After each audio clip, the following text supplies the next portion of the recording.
아니 농사라는 건 비도 잘 오고 하늘에 그거 이치도 많고 열심히도 해야 되고 열심히 일도 해야지. 풍년이냐 아니냐 그쵸. 그런 게 중요하죠. 그리고 뭐 중간에 냉해나 이런 것도 없어야 없어야 되는 게 되고. 근데 왜 석유 가격에만 이렇게 연동되죠? 그렇습니다. 석유가 뭐라고? 그 세 가지 연결고리가 있습니다. 석유와 식량 가격이 같이 움직이는 세 가지 이유. 세상의 모든 지식 언더스탠딩. 네, 여러 네. 이야기가 필요 없는 북 언더스탠딩. 네. 정말 수식어도 필요 없고 필요 설명할 없습니다. 필요도 없고 네. 모르시는 분들은 그냥 여기서 방송 끄고 나가시면 되겠습니다. 네, 미니 빈스 로스터리와 여러분들이 함께하는 해야 할 일은 그냥 커피 많이. 네. 제가 이거 최근에 원두를 주문해서 시켜봤는데 맛있더라고요, 진짜. 이게 원두가 그 티백보다 더 맛있는 것 같아요. 그 저는. 미니 빈스 로스터리가 이게 브랜드만 없지 좋다니까요, 정말. 그러니까 맛있더군요. 사장님이 저는 좀 더 보내주셨어요. 아. 지인이라고. 그래서 진짜 샀어요? 샀어요. 내 돈 내 내서. 돈으로? 그럼요. 우리 광고주인데? 그럼 광고주로 공짜로 달라고 그럽니까? 그럼 여기서 이렇게 꺼내가면 되는 건데? 이거는 빈깍입니다, 빈깍. 와, 되게 양심적이고 전 양심적이에요. 돈 많은가 봅니다. 사야지 그럼 뭘 달라고 합니까? 자, 오늘은 식량의 경제학이라는 책을 예. 국민사위 남국민 북칼럼니스트가 네. 또 준비해왔습니다. 전해드리겠습니다. 자, 어서 오세요. 예, 안녕하세요. 네. 남국민 북칼럼니스트. 요즘 너무 인기가 좋아가지고 뭐 우리 전속계약 이런 거 아직 안 맺었죠? 안 맺었어요. 그러니까 딴 데도 출연할 수 있는 거지 사실은. 그래서 있긴 있지. 지금 호시탐탐 딴 곳에서 많이 노리고 있다는 그런 소문을 들었습니다. 우리 주머니에 있을 때 열심히 잘해봅시다. 오늘은 식량의 경제학이라는 책인데 식량? 뭡니까? 식량 가격이 어떻게 정해지고 앞으로는 거예요? 어떻게 될 것이냐 네, 하는 그렇습니다. 책입니다. 제목이 정직한 책이죠. 식량의 경제학인데 굉장히 정직한 제목이고. The Economics of Food. 예, 그렇습니다.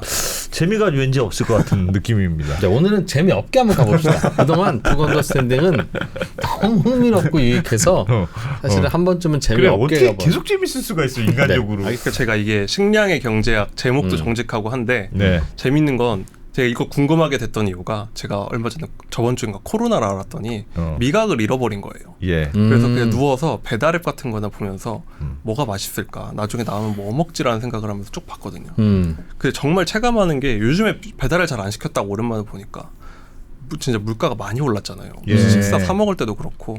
그래서 이렇게 저렇게 찾아보다가 아니 요즘에는 물가가 좀 안정됐다고도 들었고 전쟁도 이미 오래된 일인데 왜 그렇게 올랐나 하면서 저도 경제에 관심이 있다 보니까 보는데 생각해보면 음식 가격 특히 왜 이런 식량 가격이 어떻게 움직이는지에 대해서는 생각해본 적이 별로 없습니다 사실. 밀값이 올랐다 내렸다 그러면 그냥 그런가 보다 하지. 그쵸. Y에 대해서 생각해 본 적이 농사가 없죠. 잘 됐나 보다 아닌가 보다 이렇게만 생각을 했는데 그냥 가만히 생각해 보면 잘 모르는 거예요. 근데 사실 우리가 사는 거에서 가장 중요한 게 먹는 거잖아요. 예. 그래서 한번 또 이번에 책을 좀 찾아봐야겠다. 수요와 공급에 따라서 결정된다. 요거 말고도 뭐가 변수가 복잡한 게 많이 있나요? 수요는 사실 좀 뭐 확실히 뭐가 예상이 되죠. 그렇죠. 사람이 입이 늘면은 먹는 거고 사실 먹는 건 엄청 정직한 게 내끼 먹지 않잖아요. 맞습니다.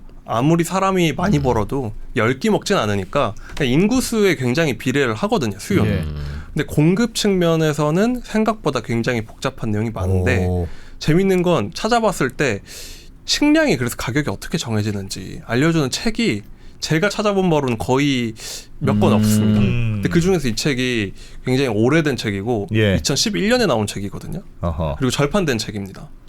또 야구로 찌 전략으로 이건 그래서 나만 있다. 책을 읽어봤는데 굉장히 정리도 잘 해놨고 한 권 읽고 났더니 제가 몰랐던 음식 가격에 대한 얘기가 좀 잘 정리가 돼 있어서 한번 같이 얘기해보면 좋을 것 같아가지고. 알겠습니다. 그렇죠. 예. 저자가 누구예요? 저자가 패트릭 웨스트호프라는 교수님인데 학교가 좀 독특하거든요. 보통 이런 외국 교수님 책이면 학교 어딘가 보면 뭐 스탠퍼드, 하버드 이런 대개는 그쵸. 근데 학교가 미주리대 농대 교수님이에요. 미주리대가 그 언론으로 유명한 대학이에요. 맞습니다.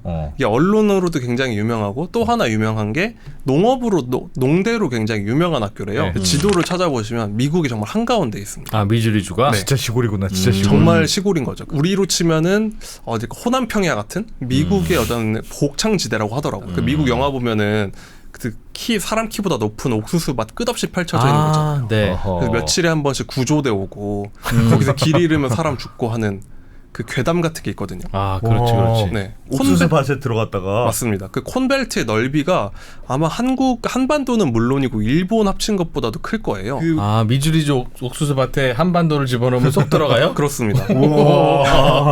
그 세계에서 연구자들이 1등급부터 몇 등급까지 이제 농토를 다 분류해 놨을 때 1등급, 그냥 여기는 정말 먼지만 날아와도 싸게 핀다 하는 1등급이 세계에 얼마 있는데 얼마 안 되거든요. 그중에 절반 이상이 미국에 있는데 아니 도대체 미국은 그중 대부분이 이 육성회장 아들이냐 미국은? 그 우크라이나 왜 흑토라는 거 말하잖아요. 네. 그러니까 그것만큼 혹시 그보다 더 풍요로운 땅이 있는데 그게 바로 미주리주 그 깡촌 같아 보이는 곳에 있다. 농사도 잘 되고 석유도 나오고. 그렇습니다. 그런 미주리대라는 데 교수님인데 교수님이자 교수님이 있는 연구소에서 쓴 책이에요. 그래서 미주리대에서 공식적으로 식량이란 이렇게 연구가 된다 한 책인데 이거를 미국 정부가 자기들 식량 정책할 때 매뉴얼로 삼는 책이라고 하더라고요. 미국 공무원이 꼭 읽어야 하는 책. 그렇습니다. 그 미국 농무부가 꼭 읽어야 되는 책인데 그래서 좀 교과서 같이 써놓기도 하고 연구 보고서이긴 한데 굉장히 좀 명쾌하게 써놔가지고 네. 공부가 많이 된 그런 책이었고요. 네. 어차피 우리는 뭐 이제 사서 못 읽으니까 절판됐으니까 그냥 설명을 네, 해주십시오. 책 내용을 네. 좀 알려주십시오. 네, 이 책이 이제 나온 게 2011년이고 2011년에 혹시 기억이 나시나요? 그때 어떤 사태가 있었는지. 2011년 뭐 외환 아니지 금융위기 이후에 좀 금융위기 좋아지기 시작했던 때 아닙니까? 좋아질 듯 하다가 다시 뭐 그때 유로존 위기 직전에 유럽 부채 위기 뭐 이런 얘기 네, 나올 그렇습니다. 때 그 사이였는데 2011년이 지금까지 그러니까 우크라이나 전쟁 전까지 해서 그 곡물 가격이 가장 높은 시기였거든요. 그때가요? 네, 그렇습니다. 그래서 이 책이 나온 게 2010년이었는데 그때 곡물 가격이 제일 높은 거예요. 그래서 미국 정부에서 야 곡물 가격은 왜 이렇게 높은 거냐 물어봐서 만든 책이거든요. 그래서 여기서 여러 가지 설명을 하는데 7가지 요인이 있다고 설명을 해요. 근데 7가지를 줄줄 할 생각은 없고 여기서 이 교수님이 강조하는 게 뭐냐면은 식량 가격은 유가다. 그러니까 식량 가격은 곧 유가로 결정된다라는 설명을 해줘요. 유가요? 네, 기름 가격. 기름 가격에 비례한다 식량은. 그렇습니다.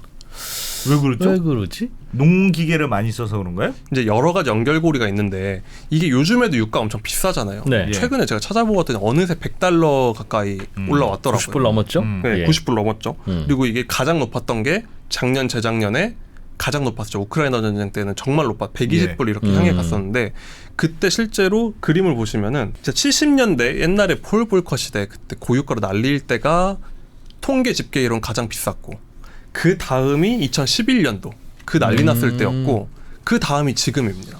그러니까 지금 식량 가격이 네.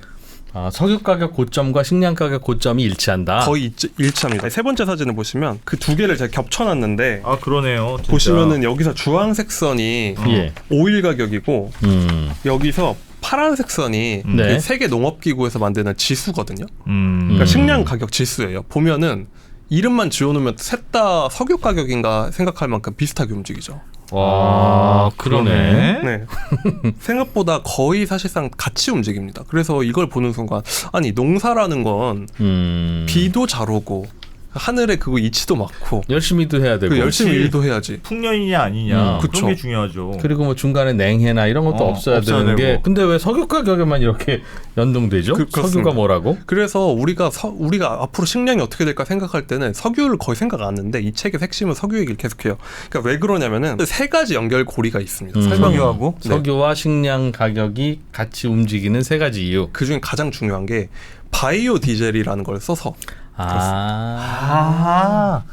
그렇지. 그건 그치, 그 말 된다. 말 된다. 바이오 디젤. 석유 가격이 비싸지면 석유 못 쓰고 바이오 디젤을 더 쓰죠. 뭐 바이오 디젤을 쓰자. 콩기름이나 이런 걸 쓰자 하다 보니까 콩을 많이 사간다. 그렇습니다. 이게 정말 그 추억을 돌이켜보면 다 경제가 들어가 있는 게 11년이라 그랬잖아요. 이때 난리였다고 했잖아요. 그래서 아마 기억하신 차를 오래 모신 분들 중에 기억할 수 있는 이름이 하나 있는 게 이때쯤에 뭐가 유행이냐면 한국에서도 세녹스라고. 그게 2011년이었습니까? 그렇습니다.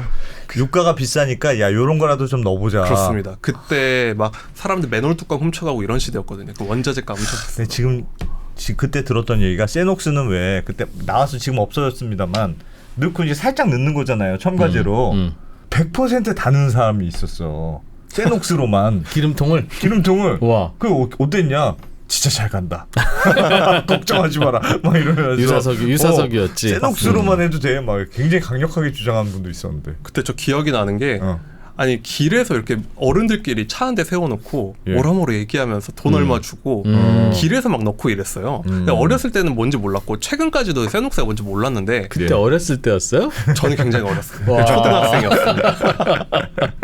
예. 그때 중학생이었나? 그랬었는데 그게 알고 봤더니 넓은 의미의 바이오 디젤 연료 같은 거였던 거예요. 일종의 혼합을 해서 쓰는 거였죠. 미국 같은 경우는 이걸 의무 혼합을 하고 있습니다. 지금 그렇게 하고 있죠. 예, 지금 의무 혼합을 하고 있어서 미국에서 훨씬 익숙한 건데 우리나라도 지금 바이오 디젤 조금 일부 넣고 있어요. 아 우리나라 주유소에서 디젤에 일부 섞여 있습니다. 섞여서 팔리고 있습니다.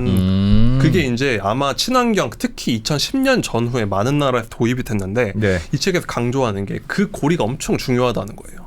그러니까 우리가 볼 때는 우리가 먹는 거는 그냥 다 우리 입으로 들어간다 생각을 해서 우리가 얼마나 먹냐 이 생각만 하는데 사실은 우리가 먹는 거는 차랑 나눠 먹는 입장이라는 거죠. 그러네요. 옥수수를 우리는 차랑 나눠 먹고 있네. 그렇죠. 차도 옥수수를 먹는 거죠. 예. 이때 당시 미국에서 생각했던 게 우리나라에 널린 게 옥수수잖아. 옥수수 얼마나 싸냐. 근데 기름은 중동에서밖에 안 나니까 다 섞자 했는데 그러고 났더니 유가가 오르면 옥수수를 막 가져와가지고 넣는 거죠. 그러니까 옥수수가 싸면은 계속 그걸 더 넣잖아요. 그렇겠죠. 그러니까 옥수수 가격이 쫙 올라가는 거예요. 비싸질 때까지. 근데 옥수수가 너무 비싸면 그만 넣을 테니까 그거 올라가는 게 멈추는데 이렇게 되다 보면은 사실상 두 개가 비슷하게 움직이는 게 그렇겠네요. 발생한다라는 거죠. 그 석유 자동차가 먹는 옥수수가 굉장히 큰 수요를 차지하니까 그렇군요. 그렇습니다. 이게 비율이 그거 얼마나 되겠나 생각할 수도 있는데 옥수수는 대표적으로 사람보다 다른 게 많이 먹는 걸로 유명하잖아요. 뭐 사료 많이 쓰니까. 근데 미국에서 바이오 디젤로 쓰는 비율이 거의 한 40% 정도 된다고 해요. 옥수수 중에요? 네. 와. 진짜 차랑 반땡해서 먹는 거네. 옥수수를. 어찌 보면 사람이 더 적게 먹을 수도 있을 거예요. 그래. 중간에 돼지도 먹잖아요. 그렇죠. 사료로 워낙 많이 쓰니까 소랑 돼지가 많이 먹으니까 그렇기 때문에 미국 같은 경우는 이걸 하고 또 미국이 세계에서 알아주는 또 그 석유 소비 국가잖아요. 그러니까 이 두 개가 같이 움직인다. 그러니까 우리가 만약에 먹는 게 너무 비싸가지고 고생한다는 거는 차랑 나눠 먹고 있기 때문에 가격이 비싼 거다라는 얘기를 해주는 겁니다. 그래서 이게 사람이랑 경쟁 관계인 게 드러난 게 뭐가 있었냐면 재작년에 우크라이나 전쟁 때문에 유가가 엄청 올랐잖아요.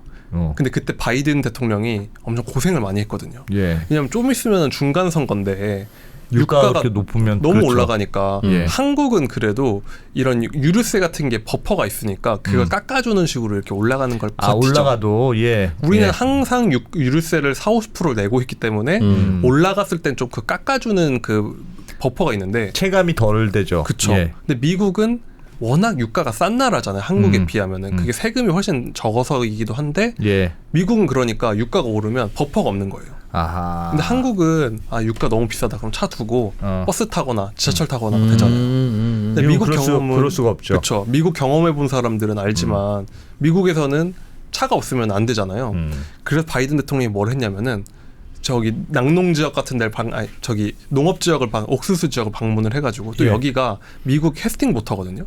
이 지역이 또 그 러스트 벨트의 한가운데 있기 때문에 방문을 해서 그때 무슨 얘기를 했었냐면 여름에 앞으로 혼입 비율을 10%에서 15%로 올리겠다 선언을 했습니다. 6월에서 9월 사이에도 15%까지 더 많이 섞도록 하겠다. 농부들 옥수수 많이 사줄게 그런 그렇습니다. 뜻이네요. 그렇습니다. 그렇게 하면은 바이든도 좋고 농부도 좋고 농부들 듣기 좋으라는 얘기를 하고 다닌 거죠. 그러면 맨날 섞고 다니면 좋은 게 아닌가 싶을 수 있는데 근데 이게 의외로 보기에 따라서 친환경으로 보이지만 사실은 일반 그 연료만 쓰는 것보다 공해 물질이 많이 배출된다고 해요. 옥수수 기름 섞으면? 네, 그렇습니다. 그리고 특히 여름에는 이게 스모그가 워낙 많이 발생해가지고 공기가 탁해지는 거예요. 그러니까 사람들은 엄청 싫어해서 여름에는 10%만 배합을 해야 돼 했는데 바이든 급한 거죠. 그러니까 여름이고 뭐고 간에 공기 좀 나빠져도 기름값 내리는 게 우선이다 해서 가서 높이게 됐다. 그럴 겁니다. 그러니까 옥수수를 또 키워서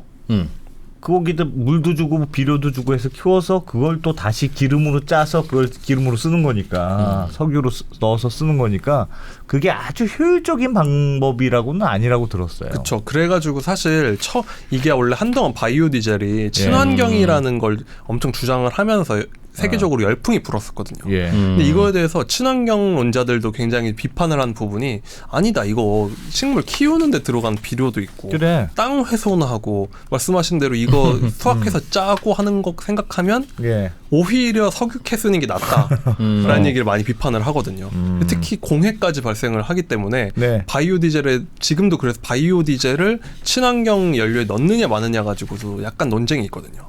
그런 것처럼 그런 얘기를 하는데 여기서 중요하게 강조하는 거는 그러니까 당신들이 먹을 게 비싸다는 건 차에 많이 들어가서 그런 거다. 그 정도로 영향을 많이 미치는군요. 하여튼 유가에 그럼 기름에 넣는 게 굉장히 영향을 많이 미치는 약간 거죠. 미국에 더 그런 거 아닙니까? 미국적 요소 아닐까? 미국에서 특히 영향을 많이 미치는 건 맞는데요. 네. 말씀하신 대로 한국도 이거를 배합을 하잖아요. 예. 근데 이게 영향을 미칠 수밖에 없는 게 미국이 세계에서 옥수수 시장에서 가장 큰 플레이어이기 때문에 미국의 옥수수 가격이 세계 기준이 되는 거예요. 그럼요. 그리고 또 다른 영향을 미치는 게 뭐가 있냐면은 옥수수를 사람 먹고 차 먹잖아요. 그리고 또 하나가 있는데 뭐냐면은 소가 먹습니다. 미국에서는.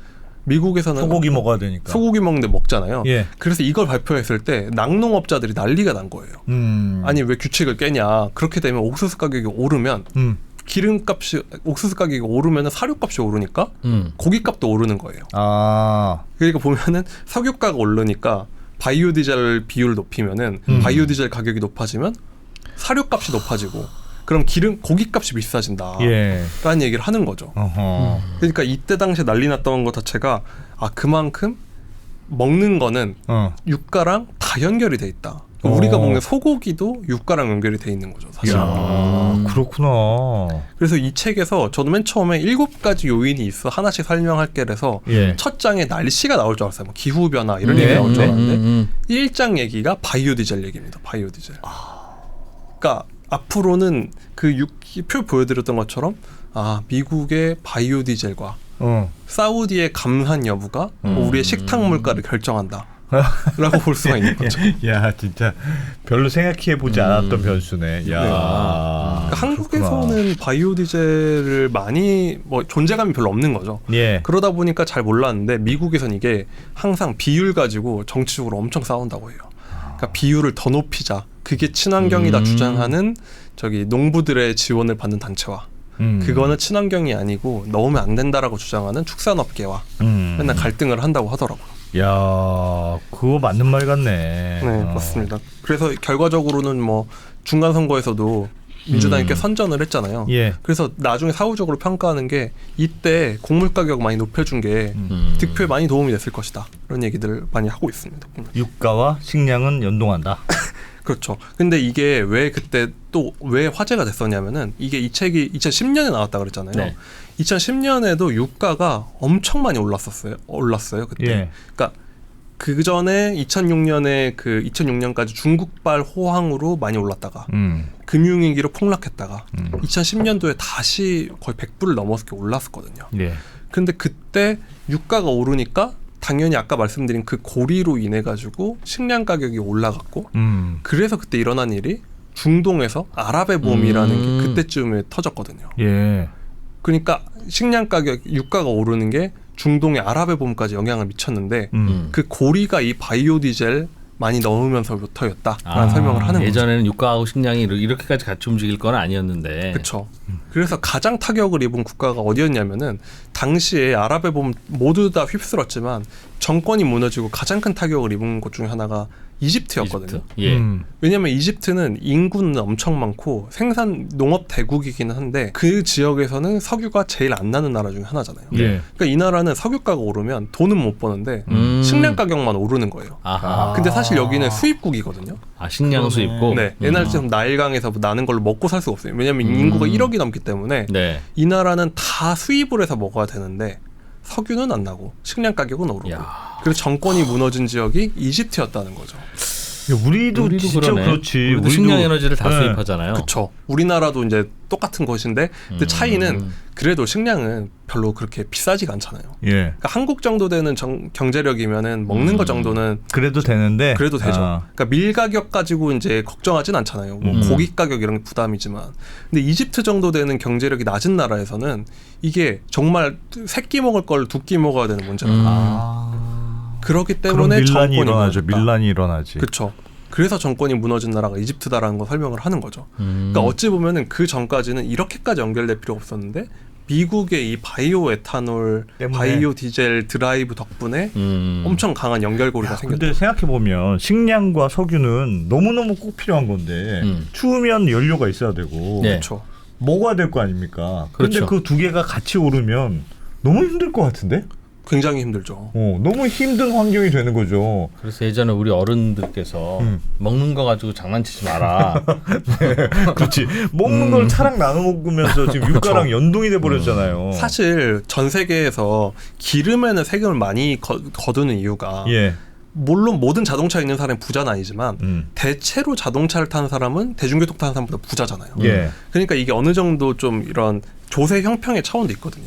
우리나라 유류세 맨날 내릴 때 하는 소리가 유류세 내리면 결국은 기름 많이 먹는 차 타는 사람들한테 세금을 많이 돌려주는 거다라는 얘기를 많이 해요. 예. 근데 그러니까 기름은 좀 부자들이 많이 쓰는 건데 먹는 건 다 공평하게 먹잖아요. 그렇습니다. 특히 곡물 같은 경우는 그렇죠. 곡물 같은 경우는 오히려 이제 엔겔 지수가 높은 사람들 부자든 가난하든 먹는 건 비슷하게 비슷하지. 먹으니까. 예. 그런데 미국에서 이렇게 에탄올을 많이 먹는다는 건 부자들이 자기 차 싸게 굴리려고 못 사는 나라의 음식을 뺏어가는 것과 똑같은 얘기다라는 설명을 많이 합니다. 아하. 그러니까 이게 어찌 보면 식량의 지정학일 수도 있는 건데 예. 이 책에서도 그 고리를 미국에서 만들었고 비율을 높이면 높일수록 부자 나라들이 이걸 하면 할수록 못 사는 나라들은 더 힘들어지고 있다. 그러네. 그러네. 바이오 디젤을 사람 먹는 걸 내 차에다 넣고 가자 키트 이랬네. 그렇죠. 그러니까 식량 가격이 올라갈 수밖에 없고. 그래서 그 세 번째 되게 고민할 그림을 게 많네. 자세히 보시면 비슷하게 가는 건 맞는데 예. 2010년대 전후로 해서 훨씬 그 그래프가 비슷하게 움직인다고 할까요? 비슷함이 더 강해졌다. 더 강해졌다. 네, 그 전에는 전체적으로 비슷한데 보면 굴곡이 조금씩 달라요. 예. 근데 그 이후부터 거의 똑같은 식으로 움직이게 됐는데 이게 바이오 에탄올의 드라이브 이후다라는 설명을 한다는 거죠. 그렇구나. 그러니까 결국 그 미국에서는 가장 큰 득표 지지율 요인이 유가라고 하거든요. 예. 한국이랑은 비교가 안 된다. 그럼 여기서 푸드 프라이스라고 할 때 푸드는 옥수수예요, 그냥? 옥수수, 밀, 뭐 콩, 쌀 이런 게 다 들어가 그 있어요. 밀콩 쌀은 바이오 연료랑 관계 없잖아요. 근데 그게 왜 그러냐면은 그 옥수수라는 게 하나의 지표 같은 역할을 하거든요. 네. 근데 옥수수를 만약 부족해지면 아 대체제로 쌀을 대체제로 또 쓰는 먹는구나 거죠. 또. 그렇죠. 옥수수 가격이 너무 높아지면 대두 가져와, 콩 가져와 해가지고 대두밥 같은 거에 또 기름을 짜가지고 나오면 기름이 나오거든요. 그렇게 하든지 사료를 기름으로 바꾸든지 할 수 있기 때문에 서로 대체제 관계로 묶여 있구나. 그렇죠. 결국은 옥수수 가격으로 모든 게 설명이 되는데 이 옥수수가 석유랑 가격이 연결돼 있다. 연동되니까. 재밌네. 라는 설명을 하는 거죠. 그러니까 이거를 몰랐을 때는 옥수수가 나한테 전 옥수수 별로 안 먹으니까 네. 우리 진짜 별로 많이는 안 먹는 것 같은데 옥수수. 사실 옥수수 거의 그 식량으로는. 이게 이 책에서도 계속 옥수수 얘기를 해요. 그래서 저도 왜 이렇게 옥수수 얘기를 하나 미국 사람이라 그런가 했는데 찾아보니까 옥수수가 세계 시장에서는 밀이랑 함께 지표 역할을 하고 있더라고요. 콘. 네, 그렇습니다. 남미는 옥수수가 주식이니까 또. 그렇죠. 그런 것도 있고요. 또 생산량도 워낙 생산이 많이 되기 때문에 그리고 미국의 그 콘벨트가 정말 어마어마하게 많이 만들고 있어서 그것 때문에 이제 얘기를 많이 하더라고요. 그래서 우리는 쌀만 먹잖아요. 그러니까 이 책을 읽으면서 느끼는 게 쌀은 수출품이 아니잖아요. 예. 수입품도 아니고. 근데 이게 한국만 그런 게 아니라 어느 나라나 대체로 쌀은 자기 나라에서 만들어 먹거든요. 아시아 국가들이. 그러니까 아시아 국가들은 별로 이 세계 곡물 가격에 대해서 관심이 없죠. 좀 둔감하구나. 좀 둔감한 우리가. 거예요. 그러니까 오르면 오르는 거고 내리면 내리는 거고 왜 우리는 쌀 먹는 사람들이니까. 읽으면서 나는 모를 수밖에 없었구나. 한국인이니까 라는 생각을 했던 거죠. 근데 보통 유가가 오를 때가 경기가 좋을 때죠. 경기가 그렇죠. 좋을 때죠. 그렇습니다. 대체로 그런 거죠. 경기가 그러니까 좋을 때 대체로 가격이 오르긴 할 텐데. 그러니까 이제 기름을 펑펑 태우면은 유가가 오르는 거고 그러면은 식량값이 올라도 대부분 별로 개의치 않는데 문제는 2010년 11년처럼 세계 경기는 여전히 안 좋은데 유가만 갑자기 오르는 상황이 때. 갑자기 닥쳤을 때가 이제 아랍의 봄이라는 게 그래서 터졌다라는 얘기를 계속해요. 그러니까 이 책이 그 미국 정부에 내는 보고서잖아요. 네. 그러니까 세계가 왜 이렇게 뒤숭숭하냐라는 분석도 같이 담겨 있는 거예요. 그렇게 되면 세계 정정이 불안해진다라는 얘기를 계속 해주는 거죠. 식량 가격이 올라갔기 때문에. 그렇습니다. 식량 가격이 올라가면 진짜 짜증나죠. 그쵸. 먹는데 비싸봐. 장바구니 물가가 진짜 무서운 겁니다. 그래서. 그럼 치킨 시켰을 때 조그만 거 2개만 오고 그러면 너무 짜증나지. 그렇죠. 빈정상하잖아요. 그렇지. 그리고 또 얘기를 하는 게 바이오 에탄올도 있지만 또 다른 고리가 있는 게 뭐가 있냐면은 우리가 벌써 재작년인데 요소수 사태가 있었잖아요. 예. 그렇죠. 중국에서 그 요소수 안 들어온다고 난리 예. 났었는데 그때 막 기사가 하도 뜨니까 저도 검색해봤었는데 요소수가 뭔지도 모르고 살았는데 찾아보니까 석탄을 가져와서 어떻게 가공을 하면 거기서 요소수를 뽑아내가지고 이제 트럭에 넣는다. 예. 이런 뉴스가 많이 나왔잖아요. 예. 근데 그걸 석유에서 뽑아내는데 사실은 비료의 대부분도 이 요소수죠. 과정으로 만드는 예. 요소 비료를 만든다는 맞아요. 거예요. 그렇기 때문에 석탄 가격에도 곡물 가격이 엄청 연동돼 있다라는 얘기를 하는 거예요. 그러니까 비료는 사실상 다 화석연료다. 그러니까 화석연료에 있는 걸 추출을 해내는 게 비료이기 때문에 이 연결고리도 있다는 거죠. 이게 곡물 가격이 높아지면 소고기 비싸지듯이 비료 가격이 높아지면 곡물 가격도 높아지는데. 그렇죠. 비료 가격은 또 유가가 연동돼 있다. 그렇죠. 그리고 뭐 처음에 말씀하셨던 농기계 같은 거, 뭐 미국은 다 기계화용 농이니까 우리나라 같은 경우는 그래도 뭐 어르신들이 직접 하는 경우도 있고 뭐 트랙터 한 대 굴리거나 이런 수준이지만 미국은 뭐 그렇게 얘기해 보니까 모든 게 석유 가격에 연동될 것 그렇죠. 같기도 해. 워낙 중요하네. 석유 그래서 가격이. 사실은 그 앞으로 맨날 그 유엔 같은 데서 이제 유엔이 틀렸다라기보다는 예. 앞으로 식량 가격은 계속 오를 것이고 뭐 이제 위험하다는 얘기를 계속 하잖아요. 예. 그래서 약간 회의적으로 보는 분들은 식량은 결국 그냥 유가다. 유가가 앞으로도 천정부지로 계속 치솟지 않는 한 예. 식량 가격이 천정부지로 계속 오르는 건 쉽지 않다라는 얘기를 많이 합니다. 결국은. 거기에 연동돼 있으니까. 거기에 연동돼 있다는 거죠. 근데 우리는 전통적으로 농업사회적으로 보는 거죠. 이렇게 씨 뿌려가지고 올해 작황이 어떤가 예. 이런 생각이지만 세계 식량시장이라는 건 그렇게 돌아가지 않는다라는 얘기를 계속 해주는 겁니다.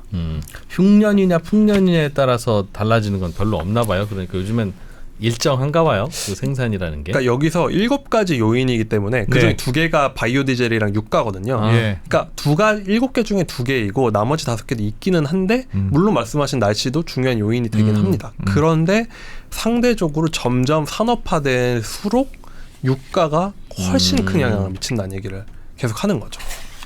그러니까 뭐 기후라는 게 우리나라에 태풍 왔다 이런 거는 이제 지역적으로 영향을 미칠 수 있잖아요. 예.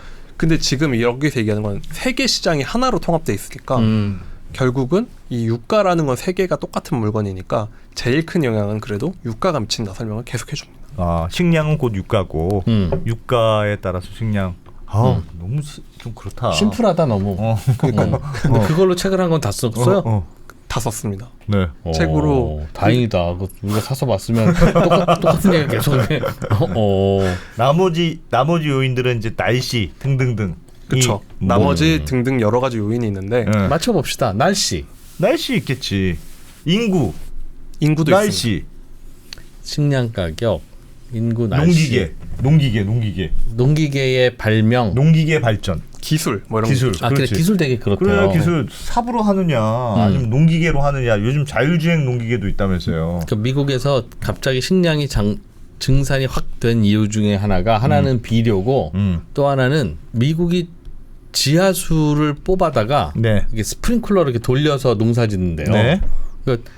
그 위에서 항공 사진으로 보면 우리나라 노는 이렇게 네모만 뜻하잖아요. 미국 노는 노는 아니지. 동글 이렇게 돼 있대요. 그래서 그 사진 보면서 그 동그란데 사이에 있는 땅들 엄청 넓잖아요. 거기까지 물이 안 가는 거기까지 거지. 물이 안 가는 거지. 동그랗게 도니까. 스프링클러 이렇게 지하수를 24시간 뽑아서 이렇게 돌려주니까 그렇게 잘 된다고 농사가. 요즘은 사우디에서도 그 원형 논을 만들어서 돌리더라고요. 예. 그러니까 그냥 가만히 쭉 돌고 한 방울씩 물이 떨어져가지고 아. 사우디 사막에도 원형 그 농장이 커다란 팔이 생겼습니다. 이렇게 도는구나 그러니까. 그렇습니다. 왜냐면 여기는 넘치는 게 태양열이고 이러니까 예. 그걸로 물을 끓여가지고 해수 담수화를 해서 그렇죠. 그 물을 가져와서 한 방울씩 떨어뜨려가지고 농사를 그런 짓는다고 거. 하더라고요. 그러니까 물이 얼마나 있느냐 그런 것도 중요할 거고 그게 날씨하고도 관련이 있으려면 가격.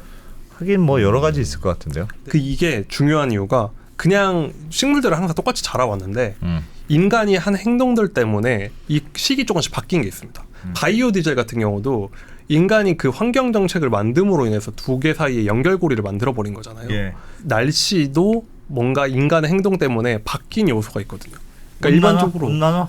그것도 좀 다른 게 있습니다. 그러니까 이게 어떻게 작용을 하는지를 설명을 해주는데 우리가 생각 못하는 거가 있어가지고 그걸 굉장히 흥미롭게 읽었는데 그 부분은 2부에서 말씀드리겠습니다. 알겠습니다. 자, 2부. 식량에 미치는 또 다른 요인들. 그러나 의외의 요인들이 이번엔 있다. 자, 2부 못 찾겠다고 하시는 분들이 있는데 언더스탠딩 자, 사이트 찾아 들어오시면 2부가 있습니다. 예. 자, 2부. 이렇게까지 해드렸는데 2부를 못 찾아서 못 보시면 그냥 어쩔 수 없습니다. 저희도 그냥 스스로를 좀 늘 북언더스탠딩은 2부가 있으니까 자 2부를 잘 2부를 잘 찾아보시면 찾아서 2부에서 만나요. 네. 네.